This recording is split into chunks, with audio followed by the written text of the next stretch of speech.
Hello everybody and welcome back to another week of Game of Thrones Power Rankings. This week of Power Rankings we look at Season 6, Episode 8, No One. Now as we do every week, let's go ahead and get into our honorable mentions and those who fell out of our top 20 before we go ahead and get into our top 20 rankings. First up in our honorable mentions is Davos Seaworth. A first-timer in last week's list, Davos actually ended up falling off this week's list, mainly because he didn't get a chance to shine in this week's episode. But be sure he'll have his chances next episode in what is going to be a crazy, crazy battle. And there was also some movement by some other characters that ended up pushing him off, but he has a chance to get back up there next week. Moving on in our honorable mentions, we also have Lyanna Mormont. I love Lyanna. I'm really excited to see if she's going to continue to really be in the show. I don't know how much they're going to use her considering they still have a lot to get to in the show, but she's an awesome character for the one awesome scene we did get of her. So if she continues to be developed and be in the show and have some great conflicts with other great characters, she has a chance to rise up. Moving on in our honorable mentions, we have Samwell Tarly. Now, we haven't seen anything of Sam since he took his father's sword and left with Gilly to Old Town. We don't know what happened to Gilly, or if he's finding anything at Old Town, or if he got into Old Town, or what Old Town looks like. And it's kind of bothering me that they haven't gotten back even just one little scene of, yeah, you're going to stay at this inn, I'm going to Old Town, alright, see you next season, something. I mean, we just can't leave him where he is now, and there's only 2 more episodes, so I don't know what they're doing, but they better figure it out. Also in honorable mentions, we have Sansa Stark. Didn't get anything from Sansa this week. She'll have a pretty good chance to give us something to hopefully redeem her character after the terrible time she had in negotiations earlier in the upcoming Bastard Bowl, so we'll just have to see what she does. But there's a lot more characters I could put on these honorable mentions, but there aren't any that are really peaking up to grab into that top 20 spot other than those I mentioned. So let's go ahead and move into our top 20.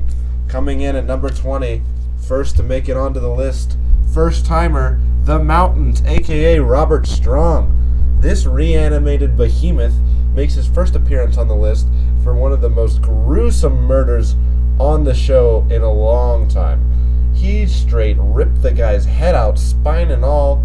It would have been even awesomer to see that actually on screen rather than just the shit being pulled off, but that was insane. He's incredibly intimidating. He was incredibly intimidating before he even made a move, just staring down the faithful, and the faithful are just about to wet themselves. I mean, I was really excited for a possible Clegane Bowl and a trial by combat, but with some developments this week, I don't know if that's still going to happen, at least not within the context of how we thought it could happen. Although the Hound does hate him, so if they see each other, they might just go at it regardless. I'm still holding out hope for a possible Clegane Bowl, but the Mountain's making some real violent moves, and hey, that'll get him on the list. That alone is enough for this guy. Moving up to number 19, Bran Stark once again. I really thought we were going to get something from Bran this week. We haven't checked in on him since he and Benjen caught up with each other and took off from where the Three-Eyed Raven was. We haven't gotten any new visions or anything too much. Maybe we'll hopefully see him before the season ends again. It's shaping up to look like the 9th episode's going to be all Winterfell battle, so I don't know if maybe we'll see him one more time, but Bran is still at number 19. Moving up to number 18, Benjen Stark. Pretty much the same story as Bran. We haven't seen anything from him since his return, but his return had enough on its own to keep him on this list and to keep him in this spot. Hopefully we can get something from him before the season ends, because I can't go another entire time off before seeing him again. And at number 17, Margaery Tyrell. Margaery Tyrell fell one spot this week, mainly because we didn't see anything from her, and I don't really know if she has a plan anymore. I mean, she is getting bodied by the High Sparrow. He is making all sorts of royal decrees with Tommen that don't exactly benefit her plan or benefit Loras in any way, so hopefully she still has something up her sleeve. We didn't see it this week, though, and she ended up falling because we got something big from the character right below her, which moved up past her, and that is, at number 16, Daenerys Targaryen. The main reason Daenerys ended up moving up this week is she's finally back in Meereen with the rest of her people. It looks like she's going to have some good time to let the dragons loose and take care of these slavers that ended up coming back for their property. But I don't understand the slavers. I mean, they said they're coming back for their property, but they're just going to torch the place, it looks like. So I don't really know if they want their property, or it sounds more like they are, like Grey Worm said, and they're just going to prove what they're saying with violence, which seems to be the best way they know how to speak. But Daenerys is back. She's back in her rightful spot with her people, with her army, so I'm excited to see what she does. But just the fact that she made a move and she's back where she should be was enough to move her up one spot this week. At number 15, we have Arya Stark. Arya Stark moved down a spot this week with the conclusion of her storyline and the naming of the episode being about her storyline. I felt a little bit underwhelmed, to be honest. It started out with a great opening of Lady Crane doing the play once again, but actually listening to Arya's commentary on how she should perform it. I thought that was a really moving scene. To be honest, when I was in the scene, a lot of what happened this week with Arya's storyline, I was actually thinking that it was still one of these theories. I was caught up, like a lot of other people were, with whether or not they had made it so that Arya and the Waif were some kind of split personality. Maybe that when Arya was found by Lady Crane, that this was just another assassination mission that the Faceless God was doing, and this wasn't Arya at all. So I was all over the place with this storyline, but then looking back on it as the episode ended, pretty much everything just happened like you'd expect it to happen, which is fine and it's good, but some of these theories I was really a lot more on board with than what actually ended up happening on screen, which was that she was saved by Lady Crane, and then the Waif straight up crumpled her like she came out of the ring or something on that stool and killed her, and then Arya ran off, and apparently Arya's plan all along was to get stabbed and then to lead her back to her place and then turn the light off and beat her because she could beat her when she was blind, and apparently and then cut her face off and leave it there. And that's all good, but the main best thing that came out of this week was her final line that she is Arya Stark and she's going home. So after over a season of her trying to be a faceless man and trying to be an assassin, there wasn't that much of a payoff. She didn't really learn that much, and Jaqen seemed really pleased with himself, though, when she ended up leaving. He was just loving it. He loved that she was Arya Stark again. So basically, she just went there for a whole season to just be really confusing and reassert herself that she is Arya Stark, which she already knew before she went there. And she learned how to fight with the lights turned off, which will be helpful in some very, very specific situations, I guess. I don't know. I didn't really feel like we got that big of a payoff. There was a lot of inconsistencies with last week's episode I was talking about that I thought would pay off in this week and just plain didn't. And they chose the easiest way out in a lot of ways. But she's going back to Westeros, so that's good. And one thing that really got me interested that she probably won't ever actually get a chance to do is to go west of Westeros. That was an amazing concept that I would really love her to be a sort of Columbus of the Westerosian world, but I don't think we'll get there. But it was interesting to see them at least bring it up on the show for once. So for that reason, Arya had to end up falling this week, but with her returning home, there's always a lot more great storylines she could get into, meeting up with Jon again, seeing Sansa, and maybe even the Hound. So I'd love to see that, and we'll just have to see where she goes, probably next season.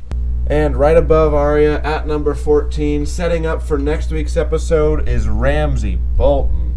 Now, Ramsay moved up one spot, mainly due to Arya's storyline this week and some of the issues I had with it. But Ramsay has a huge week ahead of him next week.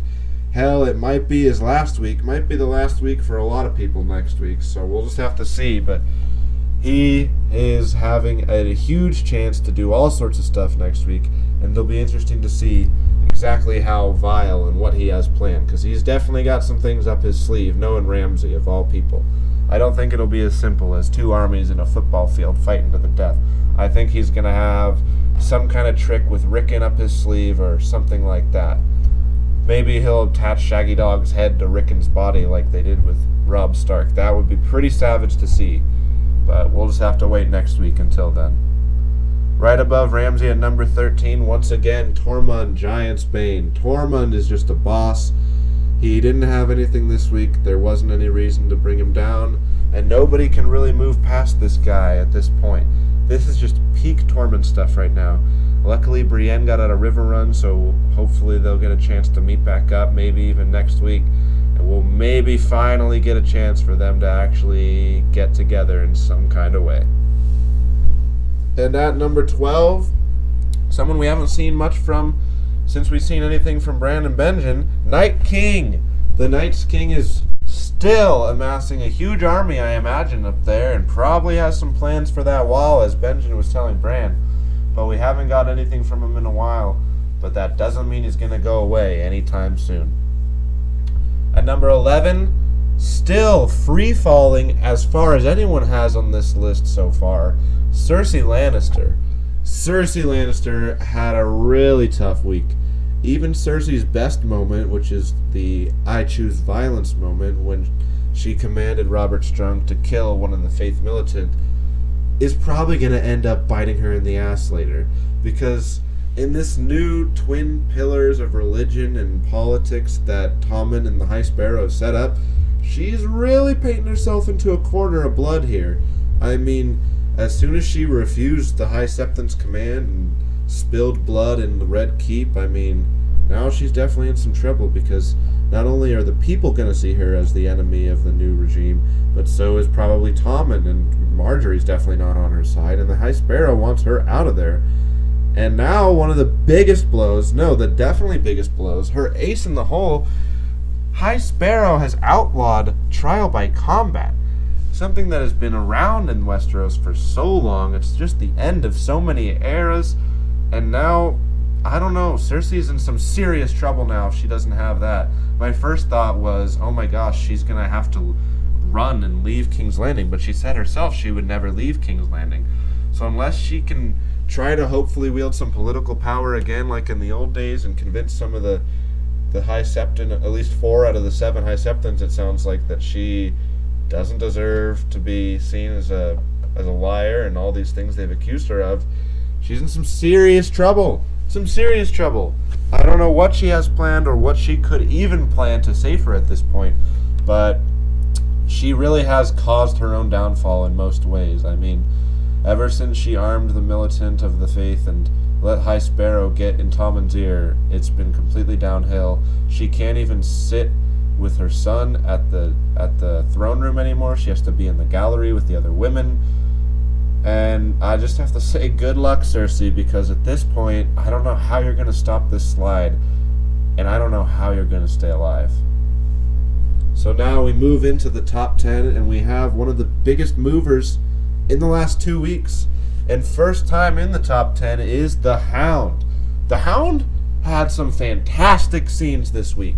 We got a quick scene right away of him just butchering people with that axe, cutting off people's genitalia, people's heads, telling them they're just shit at dying.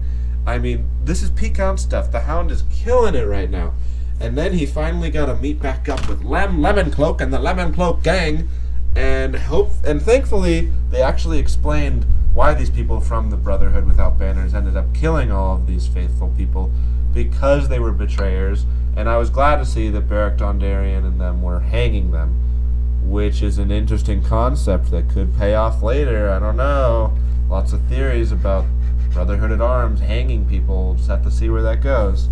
They didn't see anything this week, but the Hound had another great scene where he bartered with them to take 2 of the 3 and to hang them himself, and then was trying on the guy's boots while he was dying in the hangman's noose. That's a new level of cold for even for the Hound. That's pretty savage. But now it looks like he's maybe teaming up with the Brotherhood, which could mean he's teaming up with Jon again, which could mean a reunion with Arya, which is just all good stuff.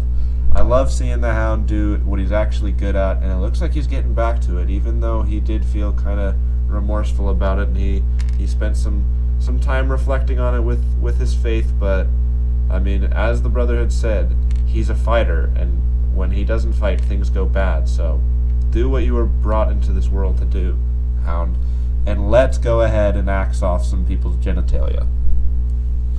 Right above the Hound at number 9, moving up one spot, Brienne of Tarth. We finally got a reunion between Brienne and Jaime. A great reunion that was so bittersweet because they aren't on the same side and they probably won't be on the same side for quite a long time. She brought out some of the best parts of Jaime though, and not everyone can do that.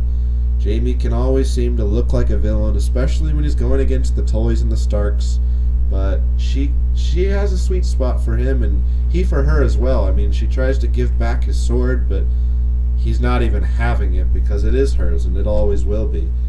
Even if it does kind of paint her as a Lannister supporter to some people, like the Blackfish, she knows who she is and she knows where she stands.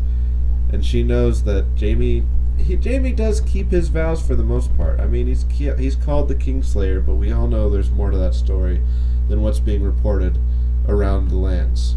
As is the case with many things, like the play over with Arya. Things seem to get distorted, as they were with the Kingslayer. But enough about that. Brienne had some great moments. She actually did a pretty good job of trying to convince the Blackfish for a guy she never knew, and for a guy as stubborn as the Blackfish was.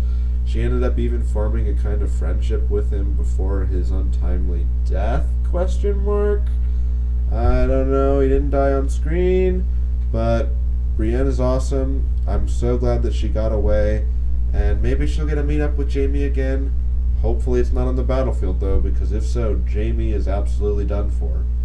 But I think she's headed back up to meet up with Sansa and Jon, so we might get some good stuff from her in the Bastard Bowl as well.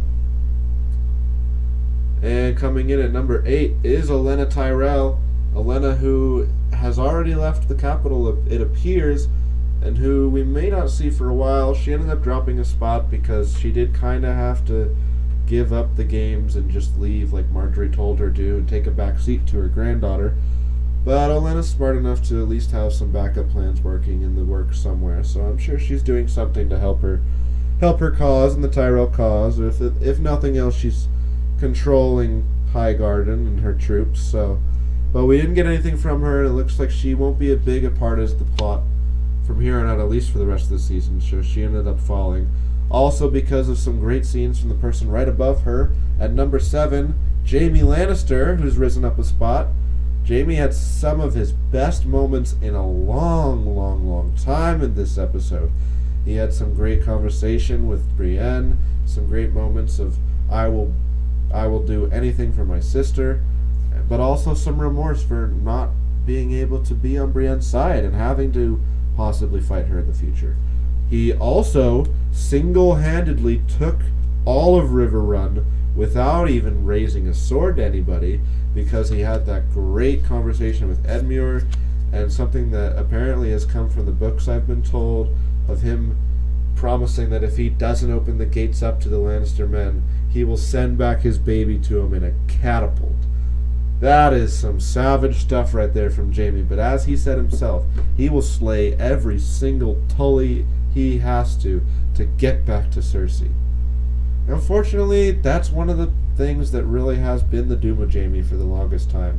His love for his sister, his loyalty to his sister, and sometimes over loyalty, really kills him. I mean, that is the reason that he ended up pushing Bran out of that window. He said it himself, the things I do for love. That is the doom of Jaime. He loves too much. He does too much for his love. If he could finally maybe just dump Cersei and see how vile she is and find his love with Brienne, he'd be such a better man for it and fight for such better causes. And he does have the ability to fight for good causes, and he wants to be a good man, but he's so conflicted by having to do his sister's bidding that he never really gets the chance to do these things. He's still alive though, thank God. I really thought he would end up losing that battle with the Blackfish. I was really disappointed to see that the Blackfish died, kind of. I mean, I've been trained with Game of Thrones to not truly believe that they would die if it's not shown on screen. I mean, we've seen the old warrior fighting to the last of his ends before, and it's been great when we saw it with Barristan Selmy, I believe his name was, who worked for Daenerys, but they didn't show it this time. I don't know how they could get away with him living, because the troops did report he was dead, so they must have seen a body. There might have been some kind of way like Arya where he fought, jumped in the river, and they assumed he was dead and he got away. But I will hold out hope that he's alive because that is such a fantastic character. But if he's not, it's incredibly sad and incredibly disappointing, honestly. They set up this huge battle, this siege, everything, and then he just gets completely overrun by his troops and made to look like a fool, and then he just dies off screen. I mean, if that's the end for the Blackfish, I have to say I'm completely disappointed in how they handled it. But I'm glad to see that Jaime actually did something great. He did use his military mind in a way, but he didn't have to. He really just kind of played politics with them and ended up getting the castle back, which was a savage move and kind of a reach-about way of doing it without actually having a battle, but it's a believable one, and it's one that Jaime absolutely did in a very calculated and believable and smart way that did save his and the opposite side's people from being slayed. Coming in at number 6, and once again just outside the top 5, Bronn the Sellsword. Bronn had one of his best moments in his entire incarnation this week. The whole time that he was just messing with Pod. There's so many lines in here that are just gold, and I was just splitting from laughter. He was just absolutely awesome this week. I mean, he starts off by coming up behind him and fake choking him out and being like, if you're such a good warrior, how can an old fuck like me sneak up on you? And then he's talking about how he thought he'd already be dead. And then he just straight up says what the audience is thinking. He's like, you think they're doing it in there? I think they might be. I mean, I'd do her. You'd do her, wouldn't you? She'd do her. And he'd do him. I mean, just some great stuff from Bronn. And he looks great, too. He looks fantastic. And then at the very end, he's teaching Pod how to fight, and he's teaching him how to fight dirty. Look at your feet. Slap. All right, assume everyone wants to hit you, because they do. Everyone wants to hit a squire. I seriously considered moving Bronn into the top 5 this week because this scene was just so fantastic and so classic Bronn, but unfortunately Bronn just doesn't quite have the swinging dick that the rest of these guys do in the top 5 and the power that they command. But Bronn is absolutely fantastic and can really hold his own against anyone else in the room with him. It's just he doesn't have a pretty chair and a pretty name behind him.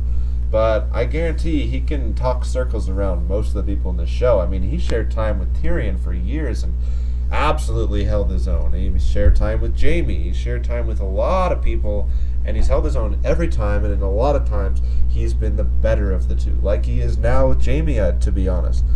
But I love Bronn. I'd really like to see him have a good fight one of these times. I think he could actually stand a chance against maybe the Mountain or maybe Brienne. It'd be an interesting fight to see because he has such a different fighting style than those two behemoths do. But Bronn is absolutely fantastic, and we haven't got as much as I'd like from him this season, but what we have has been freaking awesome, and I want a lot more from him, and I'll take anything I can get. You already know that. So coming in at number 5, once again, is Littlefinger. After the letter Sansa sent to him last week, I thought we might get something from him, but I think we'll definitely get something from him next week, because next week is the big confrontation, and he better show up with those Knights of Vale, or Sansa's going to be even more mad at him if she even survives the thing, because they need those Knights of the Vale. So Littlefinger has a chance to really make a big play next week and change the landscape of how the North looks and how everything looks, really. So we'll just have to see how he plays his hand and what exactly he wants to do, because you never really can tell with this guy until the very end of what he actually is planning. So we'll just have to see next week. And now coming in at number 4 is the High Sparrow, someone who didn't have a scene this week but still made huge moves. He made a huge move to command Cersei to come meet with him at the Septon and force her to kill one of his guards, which will probably not make her very liked with her son or the people. Then he made the royal decree with Tommen to outlaw trial by combat, which completely screws Cersei out of her ace in the hole, and now puts her in a situation where she doesn't really know what she's going to do. Although, thank God, Qyburn came up to her and was like, hey, don't worry, I have something else that we can do to maybe get you off this. I got a rumor. Because if she didn't have that, where does she go? I have no idea where she would have gone without that. So, thank God she got Qyburn, I guess. But Sparrow's making huge moves, and he doesn't even have to be in these episodes to do it. that's a true sign of power, and he is really wielding some power at this point. And here we are at number 3. Number 3, once again, Jon Snow. Jon Snow has a big week next week. And depending on what happens, he can move up a whole lot or a whole lot less. And maybe even go down. Maybe even go off the list. But next week is going to be all Jon, and that's going to be a big determinant of where he is on this list. So I didn't feel it was right to move him quite yet. But next week, he could move a whole lot, depending on what happens. And coming in at number 2, Varys. We did get one scene from Varys this week, and it seems like he'll be heading off to try and find some ships for Daenerys, which is a pretty good thing. And I wonder who's got some ships. I know someone who's got some ships. We've got Yara and Theon. They've got some ships. Euron's got some ships. Dany needs ships. Who's gonna give her the ships? It's all big thing about the ships. I really think it's kind of funny how they've set up these ships things. It's really been successive episodes of build 1,000 ships. We need 1,000 ships. Hey, I'm going to go look for ships. Hey, let's go give them ships. This has been a big storyline, and hopefully it'll pay off in some way, but basically someone's going to get ships, which is the important thing, because thank God Daenerys is finally going to leave the Essos and get over to Westeros, which is what we've been waiting for quite a long time.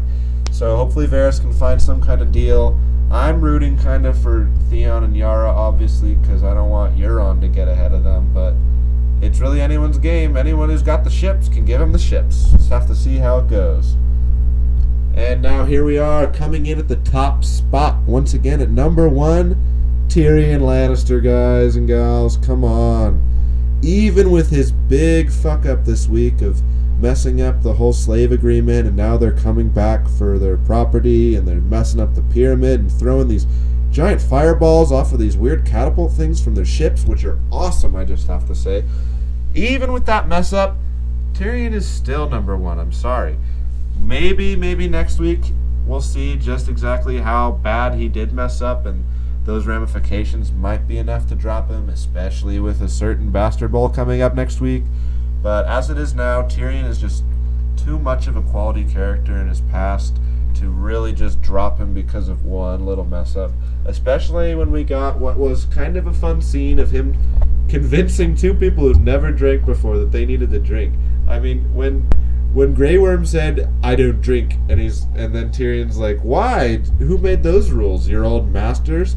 Grey Worm's face is like, oh my gosh! His mind was absolutely blown. He had never even thought of that before, and his whole view on life really changed just in that moment. Just one little talk, one little thing from Tyrion can really affect him that much. But he ended up getting them to actually have some levity and get loose a little bit and kind of try to drink. Grey Worm and Missandei really need help in that field, and Tyrion is definitely the one to help him there. So that was kind of a nice, quiet scene to have before all the mayhem and before Daenerys returned. We probably won't get any more of that, and that's fine. That was probably enough of it, but I am glad that they at least had that little moment of how different these characters are and how they would interact, and I liked that he did convince them to at least drink at least that one time. And Tyrion may have had a kind of big mess up here, but how much of a mess up is it when you have dragons in your back pocket? Daenerys has been messing up for almost 3 seasons now. It doesn't really matter because she's got dragons in her back pocket. And that's the nice thing about being with a Targaryen. You always got this ace in the hole. You always got dragons, so, just keep messing up. But hopefully Tyrion can take this mess up and can learn from it and can kind of adapt to, alright, you're right, I don't know these people. I do need to kind of defer to what you're telling me, and I need to listen to my advisors because I don't know these people, and I need to take my own advice and not just believe what I think. But for now, Tyrion is still in the number 1 spot for Season 6, Episode 8, No One. Good job, Tyrion. Good job, everyone else. And next week's going to be a big week. Probably not for everyone on this list, because based on the trailers, I'm kind of thinking the whole episode would be Bastard Bowl, which I am absolutely on board with. But that does mean a big week for Davos Seaworth, maybe for Lyanna Mormont, definitely for Ramsay Bolton and Jon Snow and Sansa Stark. So all of them could make some big moves, could get back on the list, maybe could push some other people off, but we'll just have to see next week. Until then, this is Movie Mammoth signing off, guys. Please leave a comment, a like. Feel free to subscribe or a down comment if you feel like it. What would your list be? Who's your top 5? Who should I have put on the list? Who can you not believe I did put on the list? And what do you think is going to happen next week in the Battle of the Bastards? Let me know. Until then, this is Movie Mammoth signing off. Thank you, guys and gals.